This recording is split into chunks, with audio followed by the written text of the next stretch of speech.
how to create a colourful design such as this in Photoshop using fills and shapes.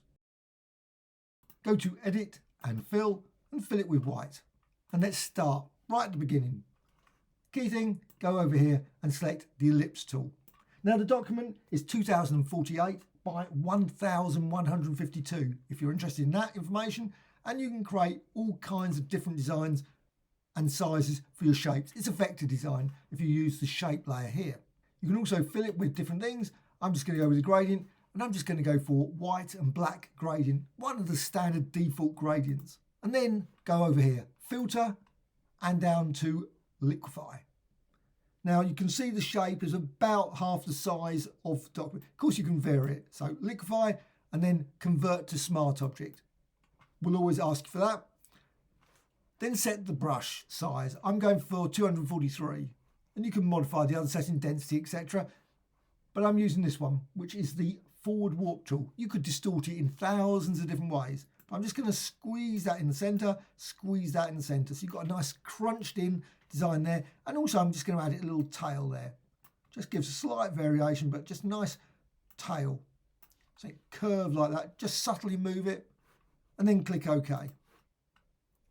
So with that design, I'm just going to remove the background. So deselect the lock and delete.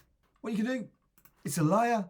You can add effects to it. Now you can go here to effects and you can say for drop shadow. So drop shadow, just go for that. And you can then move that around, reposition it, change the setting opacity, make it darker. You might want a very subtle, about 50%, 40%. If you make it too dark, the image ends up being quite dark at the end of the day. Distance and spread and size, and then click OK. And of course you can vary that shadow. You don't have to add the shadow, but it just gives it a bit of depth to it. So once you've got that, you can then go over here and rectangular marquee tool.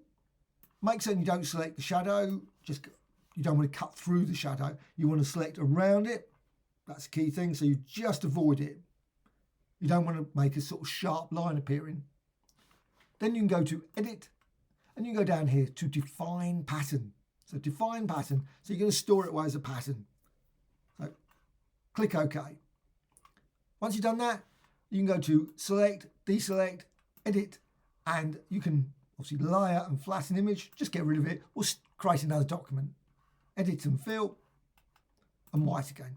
So now, complete fresh document, Edit and Fill, and then go to Pattern.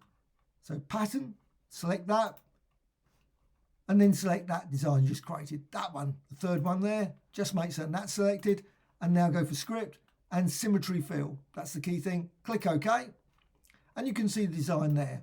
Now you go for this one, 7, Dilative Rotation, and you can then change translation. And a different load of designs can be created simply by just moving this around. And you can see as you do that, unfortunately it's not interactive. That would be brilliant, but you could change it there. Unfortunately, the preview is not interactive. And you can change this as well along the height. And that creates different designs. You can get a very dark design or something like that. But I'm going to go for about there and about there. Just so it's just slightly offset.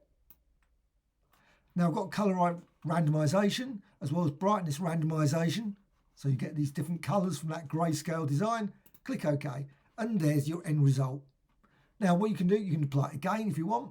So simply go to Edit and Fill and apply again. Maybe change the settings slightly. So Edit and Fill, click OK. And again, just change the setting, maybe decrease the size. And then click OK. And then you've got that applied. So you can see literally thousands of different designs can be created. But once you've done that, you can go to Filter, go to Stylize. You can always apply oil paint or other effects. Set those to the max, no lighting, click OK to give it a nice sort of smeary, blurry effect. Or go to Image, go to Adjustments and Levels and just tweak that. Just change the input levels, increase that, modify that and create design as you like it.